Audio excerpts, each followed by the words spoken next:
مسلمانانی خۆشەویست، إن الإنسان لربه لكنود. إنسان زۆر بەگلەی و گازندەیە. تخوا سەیری خۆت بکە، سەیری ئەو نیعمەتانە بکە ئەگەر بچووکیش بێ هەتە چەندێ گەورەیە. وإنه على ذلك لشهيد.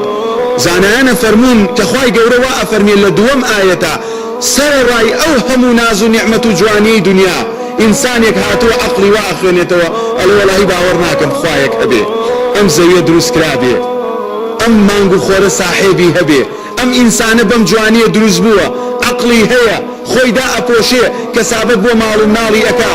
ئەم هەموو عەقڵە لەکوێوە هات؟ سەرڕای ئەو هەموو خۆشگوزەرانیە بەگلەی و گازندەیە.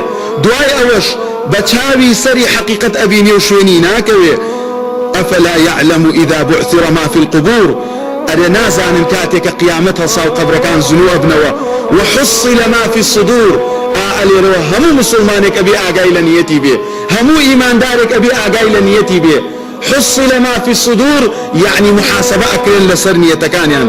إن ربهم بهم خدا أزاني لقيامت چه کردەوەکانی بۆ خوا بوو، چه دروستکردنی مزگەوتی بۆ خوا بوو، چه خودبە و تاری بۆ خوا بوو، چه نوێژکردنەکەی بۆ خوا بوو، چه شوێنی پرۆژەیەکی ئیسلامی ئەکەوت مەبەستی ئەوە بوو خۆی پێ گەورە بکە، خۆی پێ دەوڵەمەند بکە، خۆی پێ ناودار بکە، یاخود مەبەستی هیدایەتی مسلمانان بوو، یاخود مەبەستی ئیسلاح و چاکسازی بوو، یاخود مەبەستی ئەوە بوو کە خوای پەروەردگار لە خۆی ڕازی بکە.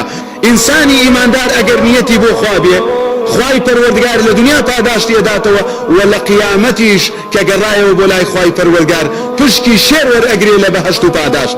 بۆیە بۆچی خوای پەروەردگارە فەرمێ إن ربهم بهم يومئذ لخبير. چەندان ئاەتی تر هەیە وەکو ئاەتە ئەفەرمێ وكفى به بذنوب عباده خبيرا. بەسە خوای پەروەردگار تاوانی بەندەکانی بزانێ. ئاخر تاوانی نیەت زۆر گەورەیە برایانی خۆم. زۆر جار تو خەڵک بەباش لێ تێگەیشتووە لە نیەتەکەت مەبەستت شتێترە.